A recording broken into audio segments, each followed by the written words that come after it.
ببینید لاک پشت اگر در اندازه معمول باشه، حالا ما معمول که میگیم حد اکثر لاک پشت دریایی هستش که خب مثلا طولش میخواد بشه 1 متر یا 1 متر خورده ای و در اندازه های حالا 2 وجب 1 وجب حتی یه ذره بزرگتر، بیشتر از 1.5 2 متر دیگه معمولی محسوب نمیشه. گنجینش حتما اگر به اندازه واقعی باشه از طلاه و اگر حجمش از اندازه معمول خیلی کوچکتر بود، مثلا اندازه چند سانتی متر مثل بچه های لاک پشت و اینا بود و روی سنگی کوچیکی یک گوشه حکاکی شده بود، 100% نشونه جواهرات هستش که در نزدیکی اون وجود داره. حالا اگر اینکه شما دقت بکنین روی پشت لاک پشت یک سری علائم برجسته مثل روی لاکش مثل حالا یا دایره یا چند ضلعی و یا مربع وجود خواهد داشتش روی اون حکاکی هایی که پیدا خواهید کرد، یعنی اون مجسمه یا تندیسی که پیدا کردید از لاک پشت، یه سری برجستگی های رو پشتش هست که اون خیلی مهمه، این رو در ذهن داشته باشید. اما یه مطلب دیگر هم بگم، خیلی از لاک پشت هایی که برای من میفرستن ابعاد بسیار بزرگی دارن. وقتی ابعاد بزرگ باشه، خیلی بزرگ باشه، یا نشون دهنده طول عمر و مکانی مذهبی و یا مقبره شاه و حاکمی بسیار بزرگه که کار بسیار سخته و نمیشه گفت اصلا چی داره توش، مال چه دوره‌ای هست، چون در دوره‌های مختلف استفاده شده. اما وقتی اندازش به اندازه واقعی نزدیک میشود، ما میتوانیم روی اون حساب کنیم که حالا دارای دفینه یا به هر حال است گرانبهایی باشه. پس تعداد اون برجستگی ها و اون خونه هایی که پشت لاک پشت حک شده، حالا یا مربع دایره یا چند ضلعی، رو تعداد رو میشمرید و به سمت سر لاک پشت تعدادی که شمرید به سمت سر لاک پشت حرکت میکنید و میرید جلو، یعنی به ازای هر یه دونه از اون خونه ها یک قدم بزرگ 1 متر تقریبا بر میدارید و جلو میرید تا نشونه آخری رو بیابید که حالا یا یه برجستگی یا یک نشونه خاصی هستش که اونجا دفینه قرار داره. معمولا 14 یا 9 قدم، بعضی وقتا حداقل 9 و بعضی وقتا 14 قدم خواهد بود که این حالا نظریه منه. اما چنانچه پشت لاک پشت یه تعداد سنگی وجود داشته باشه یا یه سری برجستگی درست در نزدیکی یا چسبیده به لاک پشت در پشت لاک قرار داشته باشه، حتی اگر دم باشه چه دم نباشه، یعنی نشون دهنده تخم لاک پشته. پس باید به سمت مخالف و به سمت دم و به سمت پشت لاک پشت 9 یا 14 قدم برید. حالا در مواردی هم وجود داره که لاک پشت درست از توی آب در اومده و داره میره بالا که 100% به سمت سرش، یعنی داره میره که تخم بذاره، بس به سمت سر لاک پشت حرکت میکنید.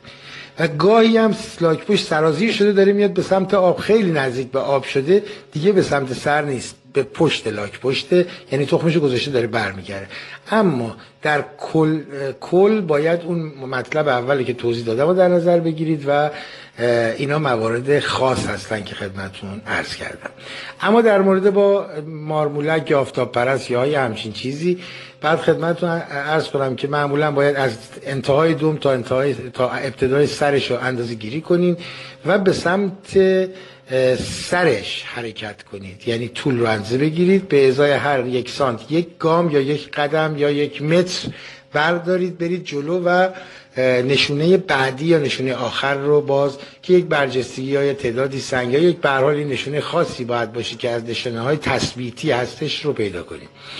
بعد از اون میرسیم به عرضم حضور تو، حالا قورباغه رو هم بذارید بگم. پس به